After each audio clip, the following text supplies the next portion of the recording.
you have to stop to go to the bathroom or get anything to eat or drink or anything? Nope, I'm good. Lily, what about you? No, I'm good. Alright, we won't stop until we get there then. But Dad, I have to go to the bathroom. Last time I checked, nobody asked you.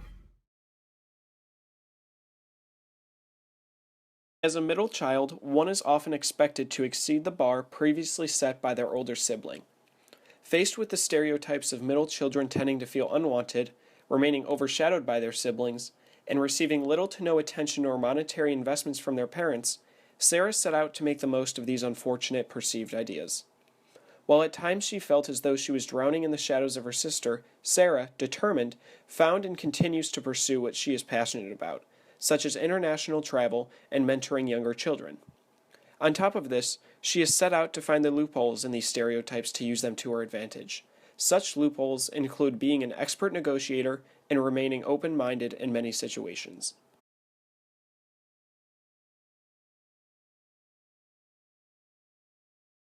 Many people believe that birth order plays a large role in determining the characteristics of siblings within a family. Daniel Eckstein, Kristen Aycock, and Mark Sperber composed a scholarly article titled Review of 200 Birth Order Studies, Lifestyle Characteristics, to delve deeper into birth order stereotypes. Through their research, they determined that the oldest child tends to be the highest achieving and most likely to take on leadership roles. The last-born children lean towards the rebellious side.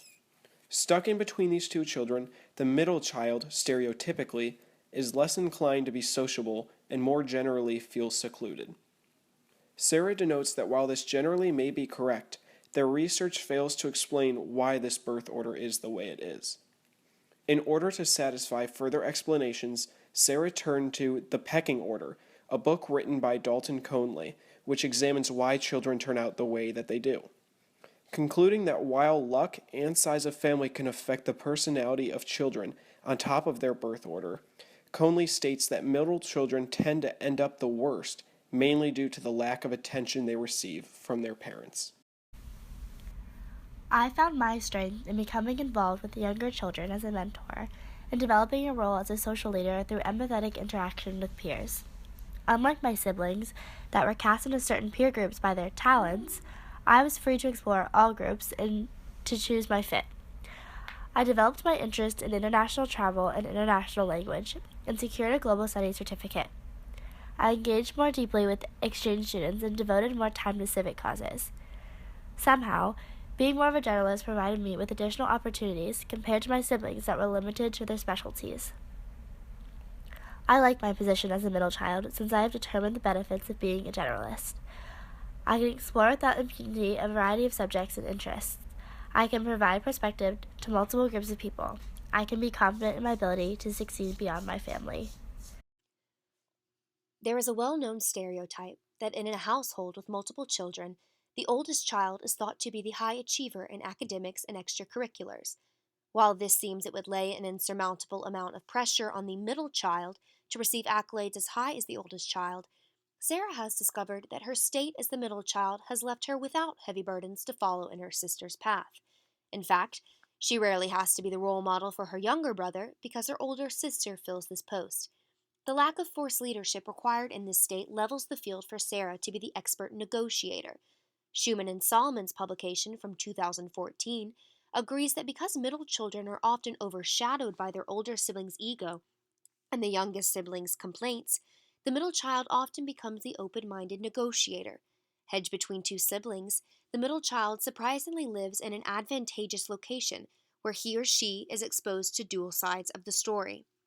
Sarah finds that her younger and older siblings rarely gang up on her, but instead, when those two argue, she is able to guide them to common ground. There they can resolve the situation peacefully.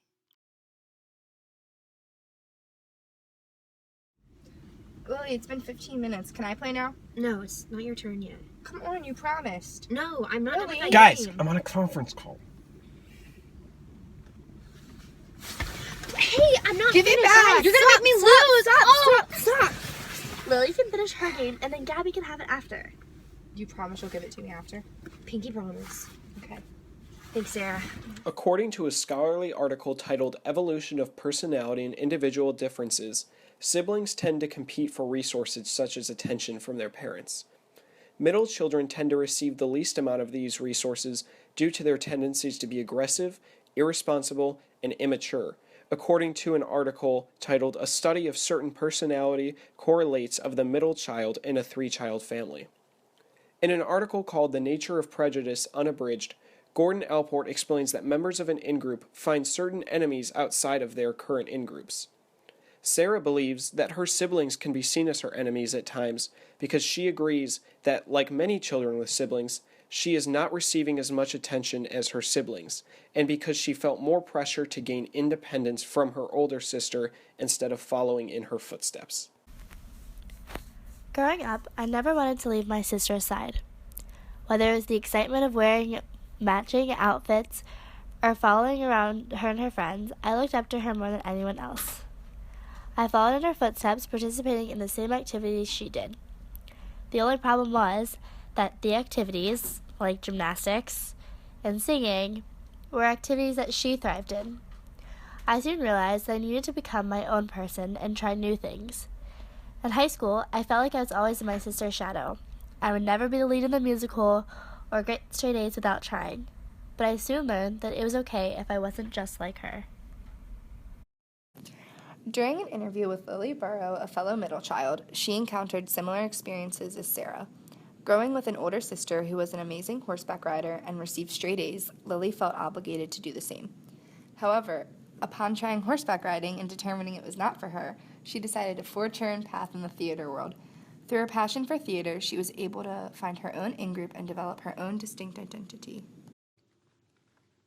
Sarah's place in the birth lineup has made her a social, open-minded negotiator who succeeds despite the negative attributes attached to her position as the middle child. It is important to remember that birth order is only one component of a middle child's personality. School, family, and community have a significant amount of influence on a child's personality too, but it's all a matter of what characteristics the child selects to define him or herself.